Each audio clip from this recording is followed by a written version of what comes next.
What's up, guys? Welcome back to The Other Guys on the Badlands Podcast Network. I'm Jake Chatsky, joined as always by Paul Kilgallen.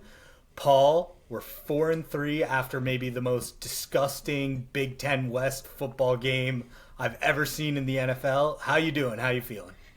Barely alive. That was a tough watch yesterday. I was joking with you in the group chat that like I feel like I had a series of strokes watching that game. It was legitimately tough to make it through. My nerves were frayed. I like needed to get some fresh air afterwards, like just take a couple breaths and relax. And it was like 2 or 3 hours before I was even really ready to like talk about it with anyone or like try to debrief from it because oh my god, was that ugly. Dude, I was watching the game solo and Joe summed it up perfectly. We were all texting during the game. He's like, I'm going for a walk. I Yeah. just need to clear my head. But now that we've had some time to digest and like really think about it, what were your initial reactions coming out of that game? Obviously, no one's really going to complain about getting a dub, but holistically, after watching the ugly garbageness that was last night, where do you stand coming out of that game? Yeah, I think, coming into the game, I was maybe too confident, like irrationally confident going against the Giants. I actually picked them in the survivor pool, and thank God I survived somehow. And then I think, like, even throughout the first quarter, first half, I was still feeling really good. Like, Tyrod Taylor gets hurt, DeVito's in. I'm like, no way. No way this turns in. Like, all we got to do is weather the storm here and stay in. And, the better team's going to win at the end of the day. And then, like, it just got more and more worrying. And the Clemens penalty on the punt felt very much to me like the Zach Wilson fumble in the Kansas City game where I was like, oh boy, like, are we going to get the ball back now? And so all in all, I think that the reactions from fans were like really emotional in like the first couple hours after, including the post game guys, like who are fans just like us at the end of the day. Like they have their job, but they're fans just like us. And I think everybody was really emotional in the immediate aftermath. And the eye test yesterday was horrible. Like if if I hadn't had 24 hours to digest and we did this last night, this would probably be a lot different of a podcast than what you're going to get out of this. But having had some time to digest it, I've had some like more clear-headed thoughts about it that we'll get into. I don't think it was as bad as the eyes told me it was yesterday. And at the end of the day, like, it's been said by a million people in the last, 24 hours, like, a win's a win. Just get through it. I think you got to pretty much flush this one. Like, try to learn a couple lessons if you can, but flush it, move on, focus on the Chargers. Like, forget this one ever happened. Yeah, I think, obviously going into the game, it was that the Giants were going to be down some O linemen and the Jets D line was going to eat. And when Tyrod Taylor obviously got knocked out of the game with an injury and the Jets had, finally scored off that Brees check down, as soon as it was 7-3, when it was Tommy DeVito, not Mike DeVito, Tommy DeVito. Jet legend Mike DeVito. Jet legend, yeah, sorry, that's my bias showing. But yeah, honestly, Mike DeVito might have had better success throwing the ball yesterday than Tommy DeVito. Like, as soon as we were at that point in the game, I felt very, very comfortable. And obviously, they come out of that drive, coming out of the half, run all over the Jets defense, and until the it felt like they were both playing the same type of game, where like when you had the lead, it was we're putting all the pressure on the other team to do something with their offense, and we're not going to make a mistake. And watching 90% of that football game with that mentality was it was a very hard thing to stomach. And I think, yes, we got the dub, but I'm a little worried that may be more indicative of things to come in this team's future, where the offense just looks inept against teams and they play a style of football against us where all the pressure is on our offense to do something. And if we're not playing with a lead, it's going to be a scary watch for a lot of Jets fans in some of these games coming up.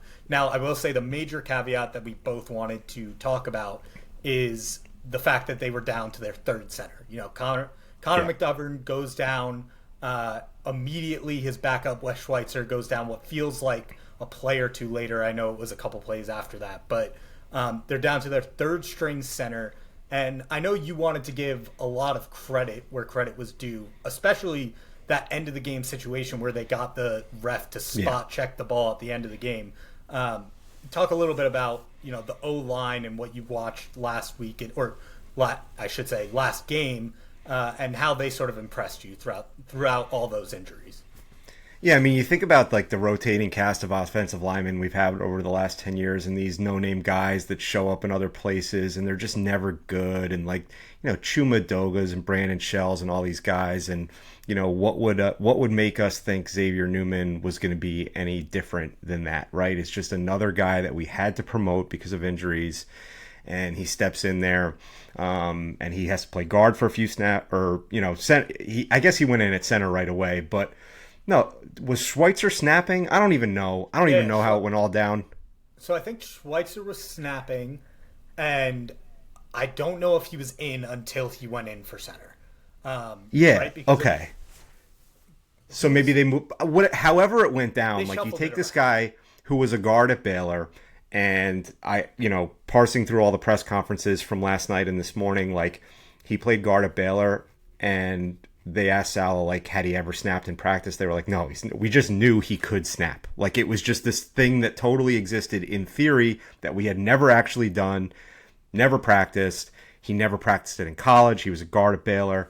And the guy comes in, and obviously there were some hiccups out of the gate. It was pouring rain. Talking about, like, a guy coming in to snap who's never snapped before. Could you think of, like, worse conditions for it to happen in with a defense that blitzes that much and the rain going on? And the guy comes in and there's a hiccup at the beginning, but he kind of settles in. His protection wasn't great, but the main thing I want to get to at the end of the day is that we had a similar situation in Denver, with more time on the clock and less yardage to go downfield, and we couldn't get the ball clocked, right? And everybody on that last play in regulation before we got it clocked, from Lazard, like getting up, handing the ball to the center.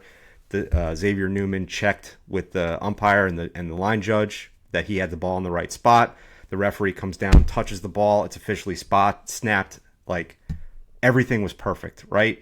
And Zach Wilson in his press conference yesterday was saying that before that drive, Xavier Newman asked him, hey, in a clock situation, like, what even is your cadence? Like, I'm not ready for this. Like, and so they were having those conversations on the fly and then executed that perfectly in a situation that they didn't execute in 2 weeks ago. And so I don't think enough can be said about, look, the offensive line wasn't good yesterday. Becton had his worst game of the season. There's pressure up the middle all goddamn day. But in that moment, they performed well. And I think considering all the circumstances, they deserve a big round of applause for kind of handling their shit and comporting themselves in a storm yesterday. Yeah, 100%. And so we're talking a little bit about the end of the game situation. And obviously that was Zach's shining moment yesterday. I want to talk a little bit about what you thought of Zach Wilson holistically. Obviously, box score, 17 of 36, 240 passing yards, one touchdown, which really was a check down that Breece Hall turned into an incredible play. It was such a perfect, like, microcosm of the Zach Wilson experience, where 4th and 10 in a situation where you need to score points and move the ball, Zach Wilson takes a sack and puts the Eagles into field goal range by taking the sack. Not even, ostensibly giving a chance for them to put it into a 6-point game where a touchdown would have to win the game with basically no time remaining and no timeouts. Where all these beat writers, everyone, where it was a fun, read on Old Takes Exposed about 30 seconds later, are writing how Zach Wilson just lost us the game entirely. Instead, the Eagles miss a field goal. He goes on a 24-second drive where he gets a 29-yard pass down the middle, and Kayvon Thibodeau commits a stupid penalty that ends up stopping the clock and bailing the Jets out. Another 29-yard pass to Lazard. They execute the 1 second spike like you just went over. And obviously people are feeling a lot differently because there's a W today. But I'm a little torn about how I should feel about Zach Wilson after watching that game in totality. So I'm curious. I know a lot of people have been pretty harsh on him on social media. Where do you stand on Zach Wilson going into the rest of the season after watching that game? Yeah, well, first of all, I'm grateful that you're at least torn and we can Yeah. have a logical conversation, right? And I think I can say that for everybody who works for Badlands, right? Like that's kind of the best part about this is that there can be logical conversations about this and it's not all reactionary. Um, as far as the Thibodeau penalty, like couldn't happen to a better guy. A lot of Jamal Adams in him. I feel like we dodged a major bullet there. It was weird to me that Zach Wilson spent a majority of the bye week press conferences specifically pointing out how he has learned not to run out the back of the pocket, and then he ran out of the back of the pocket all day. And that's not to say that there wasn't pressure in his mouth up the middle all day, because there was. But it was weird to me that he talked that much about it. He's obviously very aware of it, and then he did it the following game, the entire game. Same can be said for Nathaniel Hackett. He talked a lot in the bye week about third down. Everybody on offense talked about the third down struggles, and then they had their worst game on third down all season. So that was concerning to me. To get back to the box score, I have it at 17 for 36 for 260 with a 6.7 average. I just watched the all throw compilation right before you and I hopped on here. I counted 9 drops. So if all 9 of those are hauled in, that brings him to 72% completion at 26 for 36. There's always drops in the NFL, right? So let's say 2/3 of them are caught. We'll still allow for 3 drops. That brings him to 23 for 36 at a 64% completion. So, and I will say too, like the eye test yesterday was horrible watching the game live. I was like, oh my God, what am I watching? And I suggest like people go watch the all throw compilation, because when I just watched all of them in a span of 11 minutes, I was like, he didn't make any turnover worthy throws. He held the ball too long a couple times for sure. Ran out of the pocket, ran out of the back of the pocket a couple times for sure.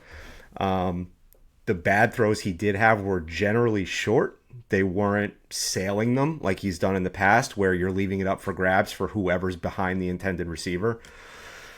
The dirt ball to Brees was bad.